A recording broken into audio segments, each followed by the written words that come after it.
It wasn't the last time Tennessee played LSU, but it might have been the most memorable. 2005. Do you remember when Tennessee went down to Tiger Stadium and defeated the Tigers in overtime? We're going to take a trip down memory lane. We're going to get some help from some former Vols. We're going to have some fun today. All that and more here on a Wednesday, Locked On Vols.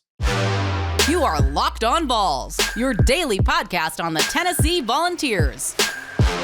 Part of the Locked On Podcast Network, your team every day.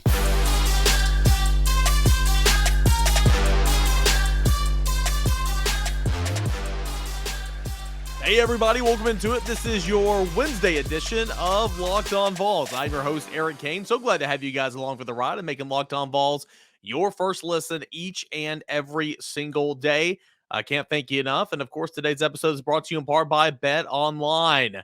BetOnline had you covered this season with more odds and props and lines than ever before. BetOnline, it is where the game starts. We've got fun time here today. We got Josh Ward coming on in segment number 2. We've got, of course, some video and audio I want to bring you from Tuesday's media availability. Some good stuff from Brian John Marie and Joey Halsey. But here in segment number 1, we're going to get into that 2005 overtime thriller, Tennessee and LSU. Kind of revisit that, jump in the time machine, and hear from some VFLs like Ramon Foster and, wait for it, Gerald Riggs Jr., to help us kind of remember what that day was all about. So I'm really looking forward to that. Hey, quick reminder, don't forget to support the show on YouTube. We're almost to 4,000 subscribers. Let's get to 4,000 subscribers before kickoff on Saturday. And, of course, the ultimate goal, by the end of football season, we want to be at 5,000 subscribers. So I think we're going to get both of those relatively easy. But thank you. Can't do it without you guys. And, of course, you can always find the show wherever you find your podcast. Okay, so here it is. We've got Tennessee and LSU. And if you remember, and again, this week, I've been reminded, I think Jason Swain was actually the one that first reminded me, there were 2 hurricanes in 2005. There was Hurricane Katrina that hit if memory serves me correct, Hurricane Katrina hit in late August of 2005. And it was devastating. It was tragic. Of course, we know the story. It caused LSU to delay its home opener by a couple of weeks. It forced LSU to go on the road in week 2 and play away from Tiger Stadium. And then after that, it was Hurricane Rita that came right back and hit New Orleans again. And some would say the Hurricane Rita was just as devastating, at least for the city of New Orleans. And so I forgot all about that. I mean, gosh, I was in 6th or 7th grade. I was young, but I forgot all about that. So Tennessee goes to LSU and is preparing to go and play a football game.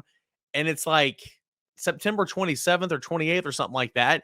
And then Rita comes, and you got to delay that game. Tennessee and LSU played on a Monday night, and man, it was the season opener at home for LSU.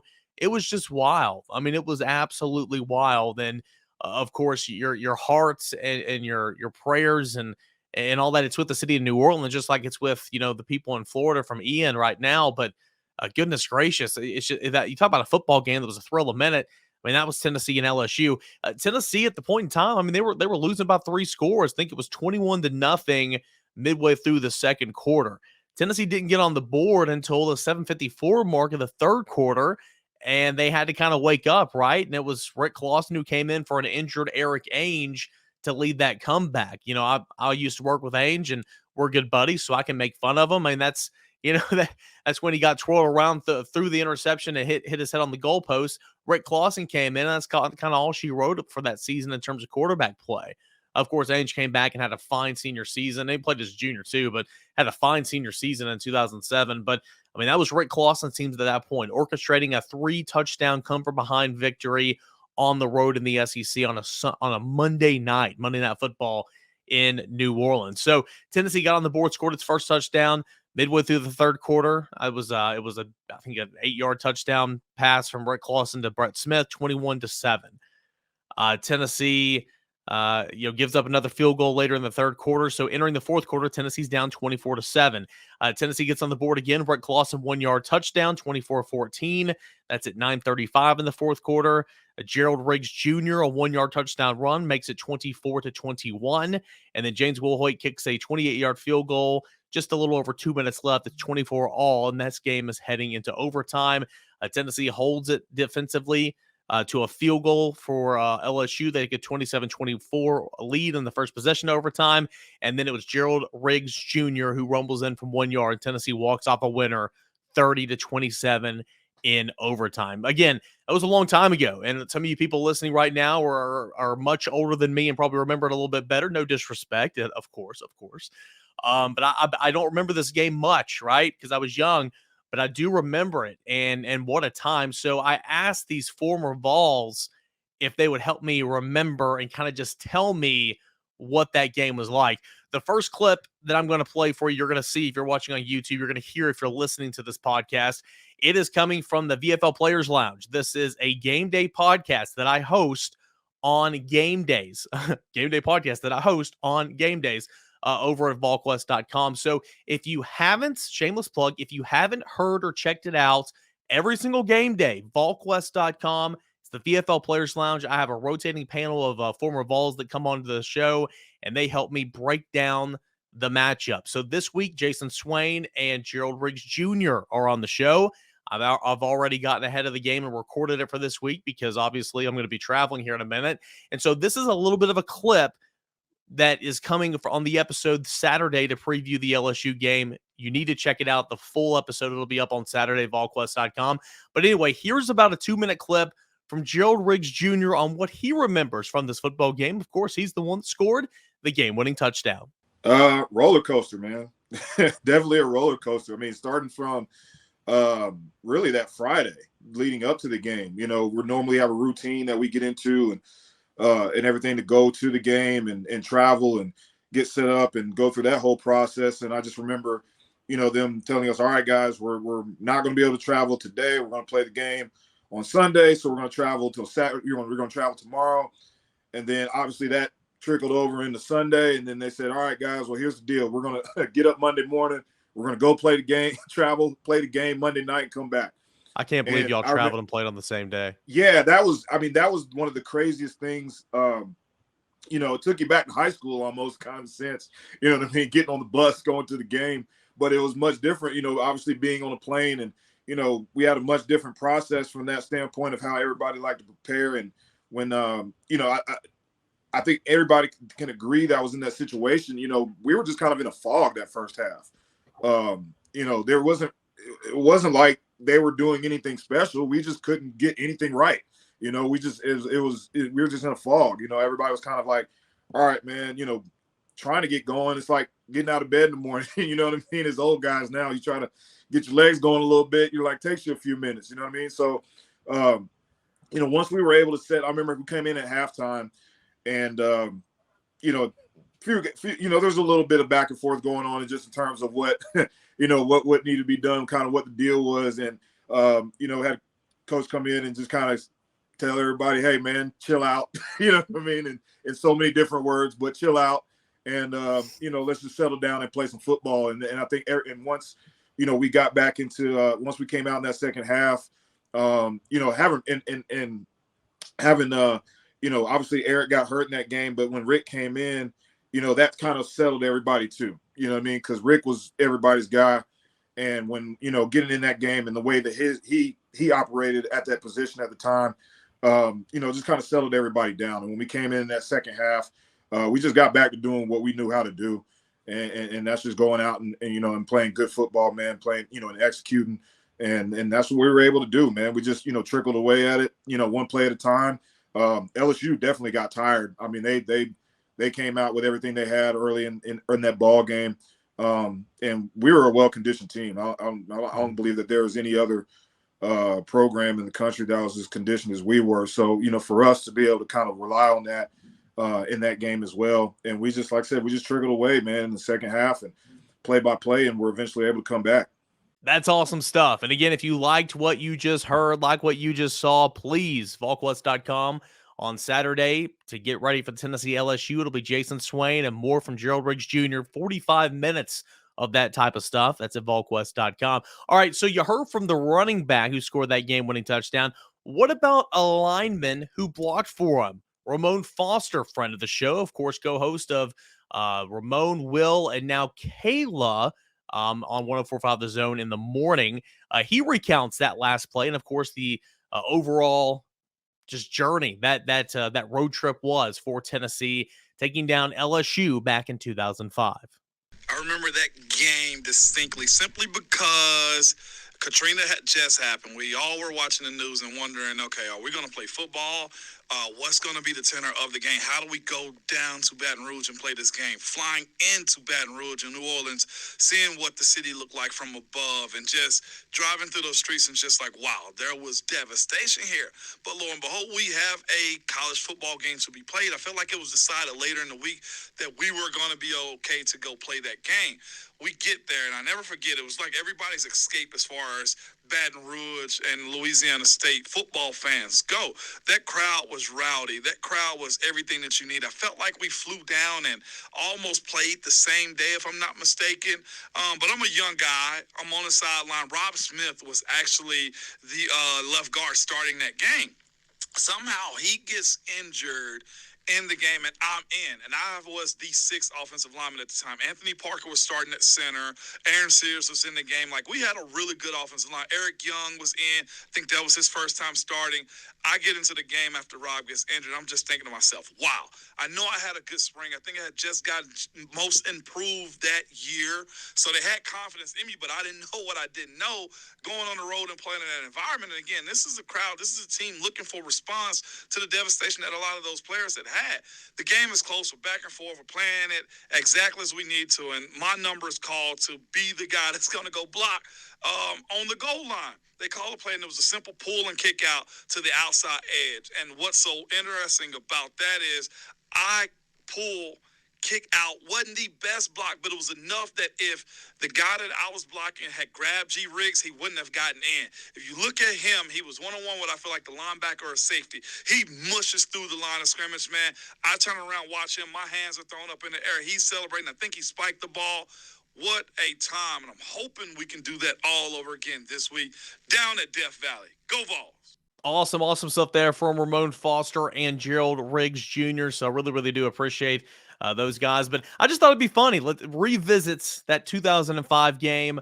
Again, it wasn't the last time Tennessee played down there, but it might have been the most memorable. Of course, another memorable one comes, and I guess it was 2000, whatever it was, and when Tennessee had too many men on the field. But hey, anyway, that's a story for another day. But Tennessee at LSU, that is coming up Saturday at noon Eastern, 11 a.m. local time, and really looking forward to that. So I thought you guys would really enjoy kind of going down memory lane. All right, when we come back, we got the Award Wednesday. Josh Ward coming up next when we return right here on Locked On Vols. But first, I want to present a new sponsor to the podcast. That would be Nissan.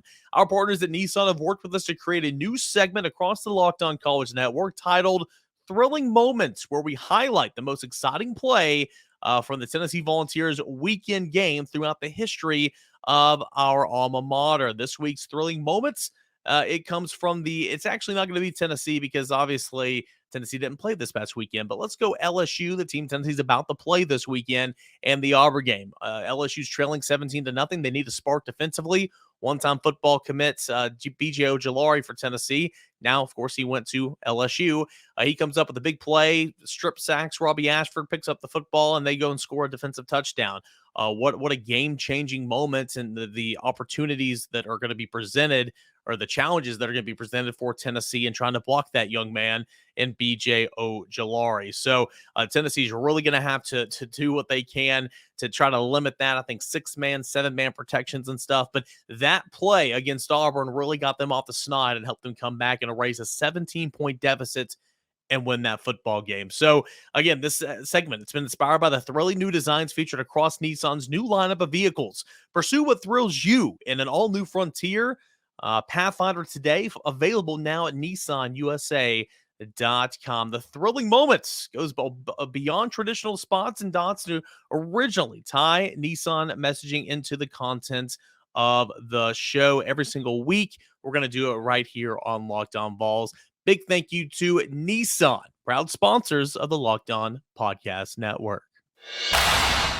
Welcome back into it. Segment number 2 of a Wednesday show. I am Eric Kane. So glad to have you guys along for the ride. It's that time of the week where we bring on our buddy Josh Ward for a little Ward Wednesday. Josh, what's up, man? Eric, how are you? Hey, doing well. Appreciate you. Big game coming up this weekend. What are you looking forward to? Tennessee and LSU. It's the biggest game in the SEC, I think, which is kind of funny with the CBS schedule. Now, I actually do get it with scheduling that'll take place later on as the season goes along, but this is a really big game for both teams and programs. The position that Tennessee's in, 4-0, chance to get to 5-0, chance to be 5-0 with Alabama coming to town. Huge opportunity for Tennessee. For LSU, year one with Brian Kelly, lost that opener. Everybody's talking about, this program, what position is it in? Where's this thing headed? If they're able to get another win and get a top 10 win as an underdog, that would do a lot for LSU. So this means a lot for both teams, both programs. Of course, Tennessee fans more focused on what it means for Tennessee, and it means big opportunities ahead. If the Vols can get a win in Baton Rouge and be 5-0, and next week it'll be big either way. It'll be massive if the Vols are unbeaten with Bama coming to town. Yeah, no kidding. It's just kind of funny, and it just goes to show the overreaction from everybody. After this happens, but after that loss to FSU in the opening week on the national stage, and you saw them not utilizing Keyshawn Boutte, you saw the social media scrubbing, all that type of stuff. It was like the world was ending. But again, since then, you've had 2 come from behind wins in the SEC, and that, to me, Josh, that says there's some buy-in to this new coaching staff, a lot of resiliency with this team that has always had talent. We knew it had talent. It's just not a whole lot of depth. Yeah, we'll see how the season plays out, but this is probably the latest example of don't overreact to what you see in the first week. Remember the Florida LSU results. Like, well, I don't know that Florida's that good, and I don't know that LSU's that bad. Resilient is the word to describe LSU to this point because they almost beat Florida State coming back. They obviously could have lost to Auburn, falling down 17-0, but we saw big comebacks in both games from LSU. They still have talent. They have talented players that can make difference, that can have difference-making plays on the field, like John Emery, a long catch and run, like B.J. Ojolari, who's a player that Tennessee's coaching staff, I promise, will be preparing for this week. Defenders on the other side of the ball that can run and make plays. That is something that Tennessee will have to be prepared for this week. Also, speaking of how we react, don't overreact to what Jaden Daniels didn't do in the passing game, just like we may have overreacted a little bit to what Anthony Richardson couldn't do entering the game in Knoxville. But Tennessee has pass rush ability to get to the quarterback, and as long as they don't allow Daniels to run too much and pick up too many first downs, because that will be something that's talked about going into the game, I promise, Tennessee's defense can make some plays against LSU, but they've got talent at receiver, and I think that LSU will be better than they were throwing the football against Auburn. All right, so that talented wide receiver you're mentioning, Keyshawn Boutte, is the guy coming into the season, preseason All-American. You and I have talked about him on numerous occasions. In 4 games, he's missed 1 game. In 4 games, he's got 11 receptions for 97 yards and no touchdowns. Yeah. I mean, what the hell? Like, what's going on now? He'll go for 2 scores and 100 plus on Saturday. I'm sure of it. But what is the issue there? He's the best player on the football field. Why are they not getting him the football? Well, he's appeared frustrated at times. That was the case in the Florida State game before the social media scrubbing that you referenced. And that's one reason that people had the after the game responses. They watched him in the game and saw Jaden Daniels having to go talk to him. We've seen that this season. He had a drop on Saturday. He's not been the focal point. It has appeared within the offense, but nothing has changed that I can tell in terms of his talent. And I promise that down there, they're telling him, hey, this can be a week where you kind of break out. This is your chance to put up some numbers. Talking about an opportunity. It's knocking now for Boutte. So I would say that that's something that Tennessee staff is well aware of, that they're going to try to get him involved this week. Expect that. They have talent at the position. Neighbors. They have the freshman Taylor, who's very talented, that will be a weapon in the passing game.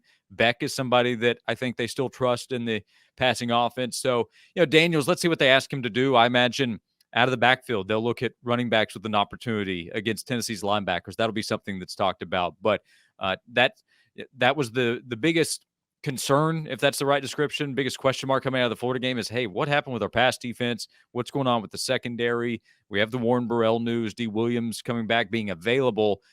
More questions right now remaining. Let's see if we get some answers if Tennessee has improved this upcoming week, because there will be a test there. Despite Daniels not being the best passing quarterback in the SEC, neither was Richardson. You saw the result there. Tennessee needs to avoid Daniels being able to do what Richardson did. Josh Ward, little Ward Wednesday action right here on Locked On Vols.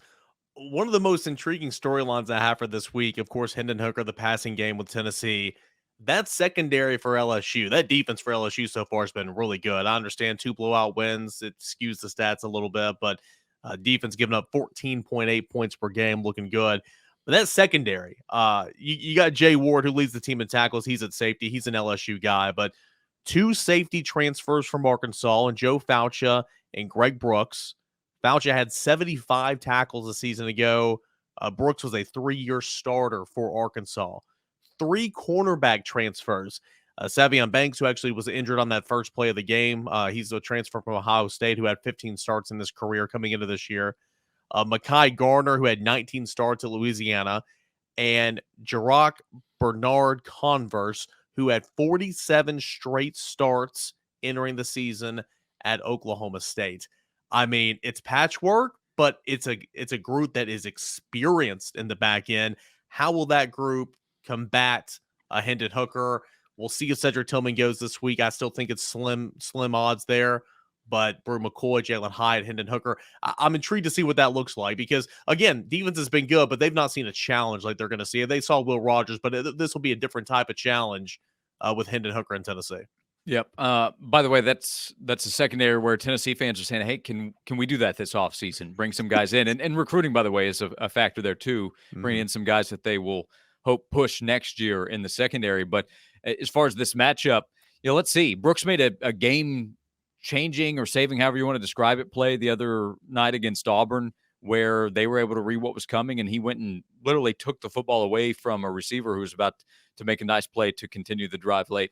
So they have guys that they've seen a lot on the football field, so their experience probably matters there. I still wonder, you're in the first half of a season, chemistry, communication. Banks is a really talented player who's not available. He was a maybe third-team preseason All-American last year at Ohio State, and you think about the competition there in the secondary.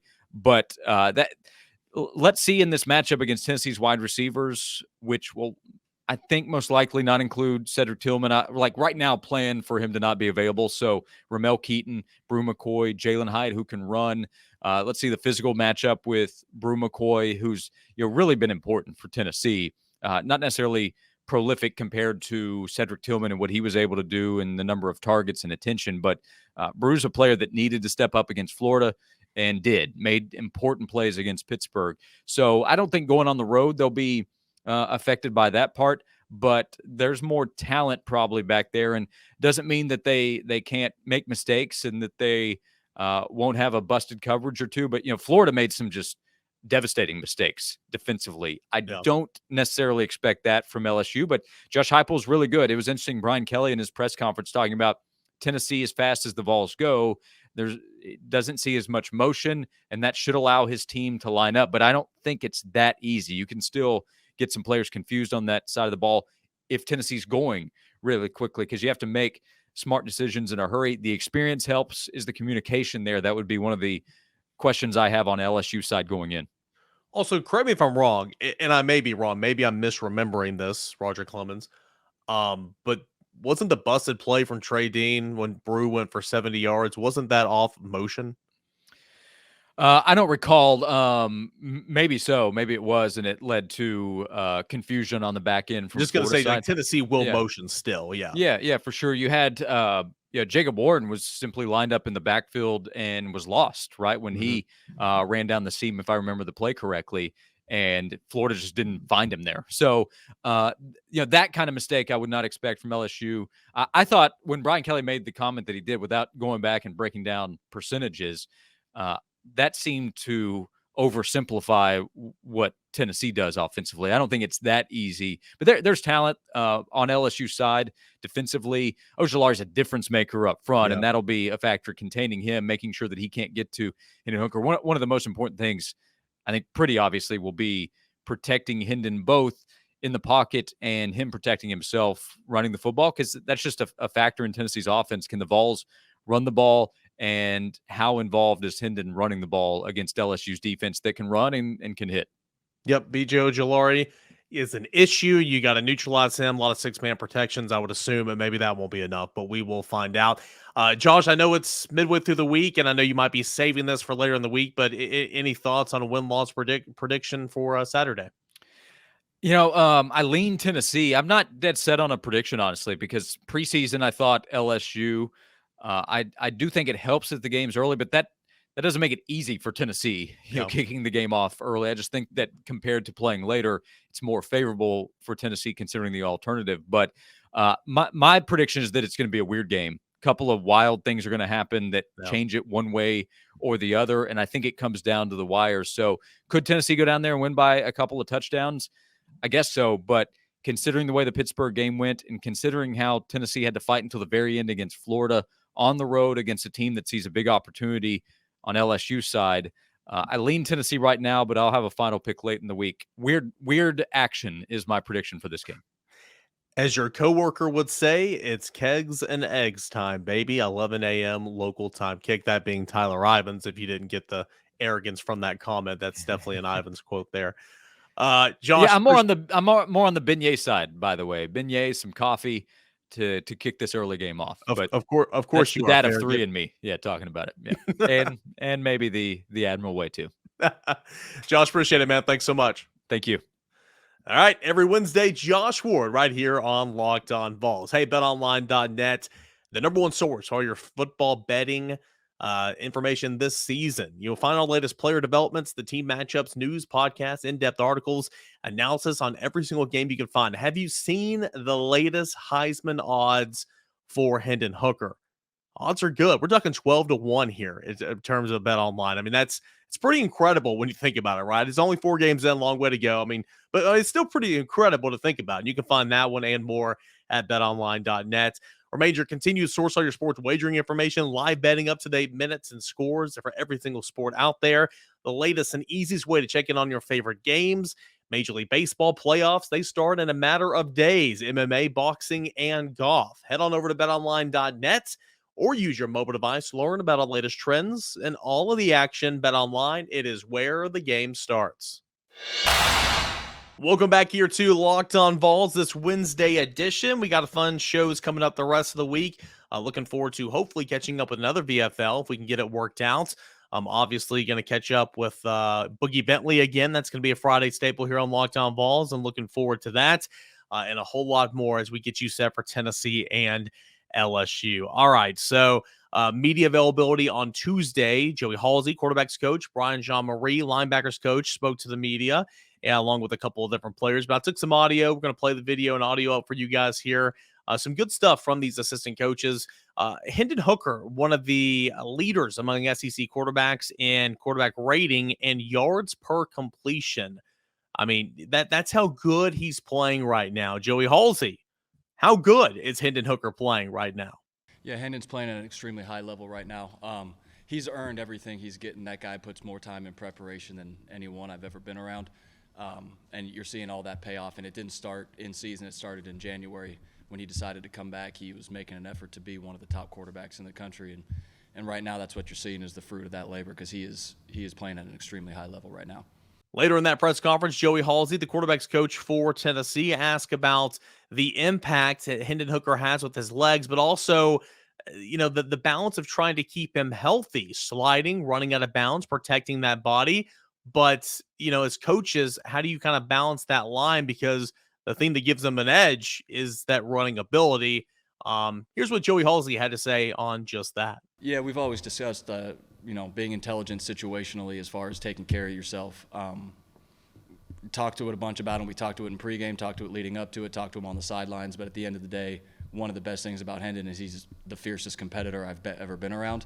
And you can't take that away from a guy either. So he is intelligent about the way he carries himself. Maybe there's some times where he could have, protected himself, but there's also plays that he makes where if he's trying to just worry about protecting himself, he doesn't make those plays. So you can never take that away from a guy either, who they are as a person, and he'll keep growing on the other end of it. Linebackers coach Brian Jean-Marie got up, and of course, Tennessee is preparing for a quarterback this week in Jaden Daniels, who is the leading rusher for LSU and impacts the game a lot with his legs. And Obviously, Tennessee was prepared for a scramble quarterback against with Anthony Richardson in Florida. What are the similarities between Anthony Richardson and Jaden Daniels, and how will that help Tennessee having already played a mobile quarterback? But also, what are the differences in those two quarterbacks? Here is Tennessee linebackers coach Brian Jean-Marie. They're very similar, different body types. Obviously Anthony a little heavier. He's in the 230 plus range. Jaden is probably a little slighter, but still runs as hard and is as elusive. We obviously didn't do as great of a job as we wanted to versus Anthony, so that's been a big point of emphasis for us is trying to keep the quarterback contained. But he's a super talented kid. They probably had a couple more design runs the last game. Obviously, trying to take advantage of his elusiveness. But we have to do a great job. I think they're comparable as athletes and as runners. But obviously, Anthony, being a little bigger, it might be a little bit more of a between the tackles guy, where Jaden's probably a little bit more off tackle. A really good question from Brent Hubbs, VolQuest.com. Of course, I work for Brent Hubbs over at VolQuest.com as well as your host here of Locked On Vols. And I left the question in here when I'm about to play the audio clip and video clip because it really kind of sets up the answer. But essentially, how hard is it to play linebacker in college football today? Give this a listen. Coach, with the fact that the RPO stuff, mobile quarterbacks, balls in the flat to receivers, a downhill run game, how hard in college football right now is playing the linebacker position with the way the game's played? It's a challenge. You're going to be in some kind of conflict almost every play because of, like you said, you named them all. You're going to have to play sideline to sideline, with the spread offenses. You're going to get conflict with the RPO as far as, run pass. And then, you have to be able to defend some pretty good athletes in space. Most people are going to try to find a mismatch. So a lot of times you'll see, some of their high-end receivers of the teams that you play, they line them up as a slot receiver or they put them in as a boundary two so they can match them up against linebackers. So it's a challenge. I think it's difficult. I joke with them all the time. I said, man, I'm glad I played linebacker in the years I did because I don't know if I'd be playing linebacker right now. But, it's part of the job description. And I think we got some high-end guys that are athletic enough and, play the game the right way that, they put themselves in position to make plays and give us an opportunity to play good defense. And then finally, I want to play one more clip, myself included, other people who cover the team, fans in the stands, fans watching at home. When you see Tennessee get torched for, 461-yard passing for Anthony Richardson or whatever the case may be, you look at the secondary, and I'm not trying to hide it. I mean, the secondary was awful against Florida, don't get me wrong. But also, I hope, I know we get that down into the nuts and bolts and everything, but I do hope that all my comments come across as it being a team game because truly it is an all-11 type situation, especially defensively. Just knowing that it is literally all tied in. It is literally all tied in with the front and the back. Now, I still think the secondary played atrociously. Don't get me wrong. But it truly is all 11. And that's what Brian Jean-Marie was saying about, the giving up so many passing yards. All the eyes are on the secondary, but it's also the linebackers not getting deep enough in their zone coverages. It's also the linebackers not blitzing correctly or the defensive line not staying home in their blitzes and getting home and all that type of stuff. Here's what Brian Jean-Marie had to say on just that. It's not just the secondary. When someone messes up, it's all 11. I always say it's everybody's responsibility. Everybody sees the DBs that's, obviously in the one-on-one situation with the ball get thrown down the field, but they don't see, if there was a pass rush error up front, a blitz error from a linebacker, or some of the underneath coverages that we were in and we didn't do a good job. So we take full responsibility because there was a couple of times there were blitzes that weren't, executed at a high level, and then we gave the quarterback, too much time to sit in the pocket, or it was a scramble scenario where we didn't do a great job of latching. So it's always all 11. I know everybody sees the end result, but we always put it on the entire defense. like I said, the best pass defense, in the world is a great pass rush. So we are trying to hone in on that and do a better job in that regard. And we have to do a better job linebacker-wise as far as some of our underneath coverages. All right, that was Tennessee linebackers coach Ryan Jean-Marie. All right, what a fun episode we just had of Locked On Vols. Fun time as always, catching up with Josh Ward for a little Ward Wednesday. Great time reliving the 2005 Tennessee victory over LSU back after, of course, Hurricane Katrina and Hurricane Rita just devastated the city of New Orleans. And, of course, Baton Rouge is just right there as well. So that was fun, reliving that moment. That's that football moment, of course. And, man, what a unique time of our lives. And Tennessee, of course, will be heading back down that way this Saturday for a noon Eastern kick, looking to improve to 5-0 on the season. I will be there. And, of course, you can always follow my coverage of Locked On Vols at Locked On Vols and at _Caner on Twitter. Guys, can't thank you enough. Please support the show. Subscribe and follow us on YouTube. Let's get to 4K by kickoff. Really do appreciate that. And, of course, as always, you can find us anywhere you get your podcast completely free and make it your first listen. Now that Locked On Vols is over here on this Wednesday, check out Locked On SEC. Give Chris Gordy a listen. Locked On SEC, make that your second listen right behind Locked On Vols. All right, guys, truly do appreciate it. We'll do it again tomorrow. Same time, same place. Enjoy the rest of your Wednesday, everybody.